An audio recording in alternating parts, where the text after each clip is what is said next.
Dean Martin stopped his entire show for a stranger in the back row. What he whispered made 3,000 people cry. The Riviera Hotel, October 1967. Dean was halfway through Everybody Loves Somebody when he saw him. Row 47, stage left, partially hidden behind a support column. A man who shouldn't exist. A man who'd been dead for 23 years. Dean's voice didn't just crack, it shattered. Mid-note, mid-word, like someone had reached into his throat and pulled the sound out. The band kept playing for another 2 bars before Ken Lane at the piano realized something was catastrophically wrong and signaled everyone to stop. 3,000 people went silent. You could hear the ice melting in cocktail glasses.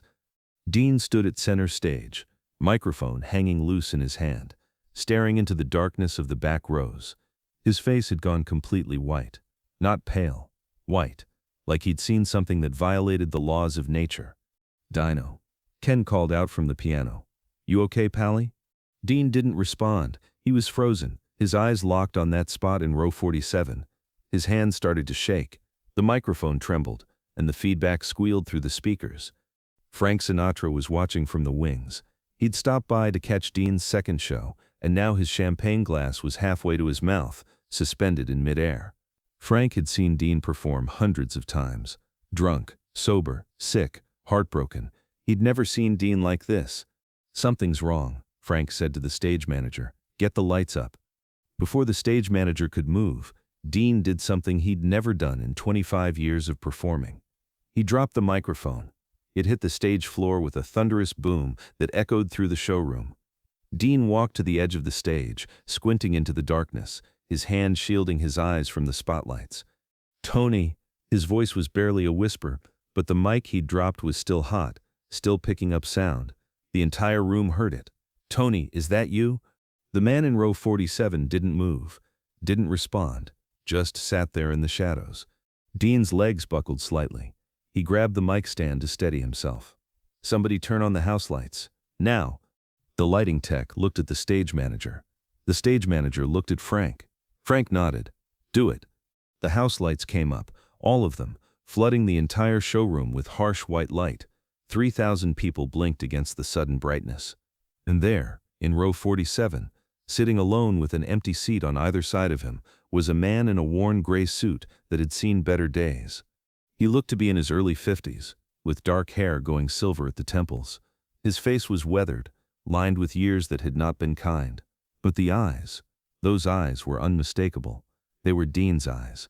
The same deep brown, the same shape, the same sadness behind them. Dean stumbled backward. "It can't be, they told me. They said you were gone." The man in row 47 stood up slowly, like his body hurt. He opened his mouth to speak, but nothing came out. He tried again, and this time, a voice that sounded like it hadn't been used in years emerged. "Hello, Dino." That's when Dean Martin, the king of cool, the man who'd stared down mob bosses and laughed at death threats, broke down crying in front of 3,000 people. He didn't just tear up, he sobbed. His whole body shook with it. 23 years of grief, of guilt, of questions that had no answers, came pouring out of him in gasps and tears that he couldn't control. Frank was already moving. He jumped off the stage manager's platform and headed for the back of the room, but Dean held up his hand. "No, Frank, no. I got this." Dean's voice was thick with tears, but there was steel underneath it. "This is mine."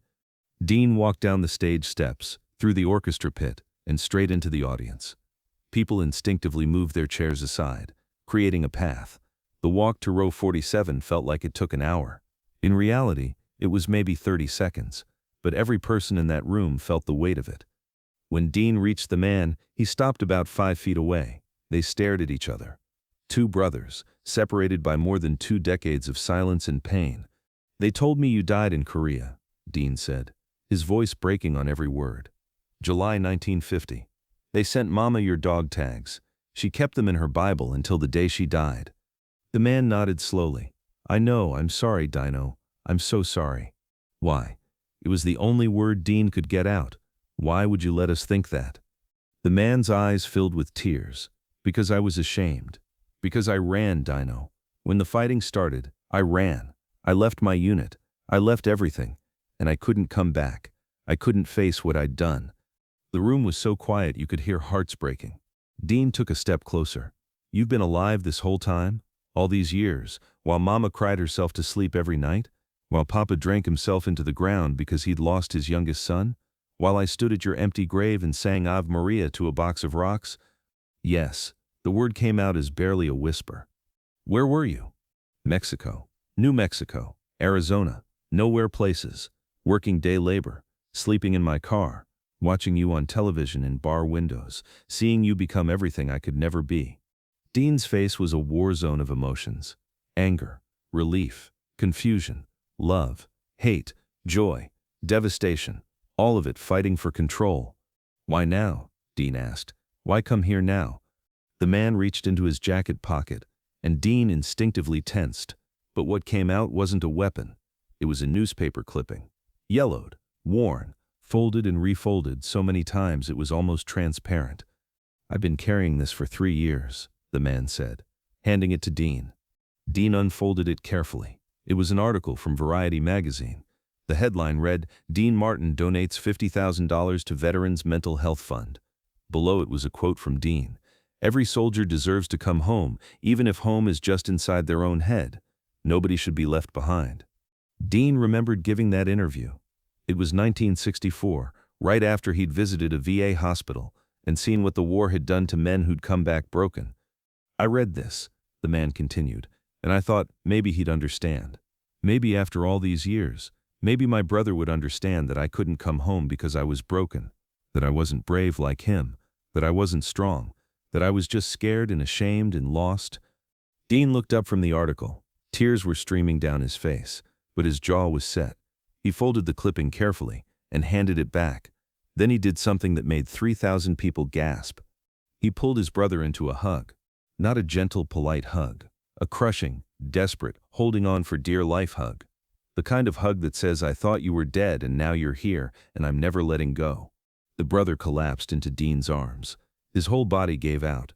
And Dean held him up, held him together, held all the broken pieces of him that had been scattered for 23 years. You stupid son of a bitch, Dean whispered into his brother's ear, loud enough for the hot microphone on stage to pick up. You stupid, brave, broken son of a bitch. I'm so mad at you, and I'm so glad you're alive. They stood there for what felt like forever. The showroom had erupted in tears.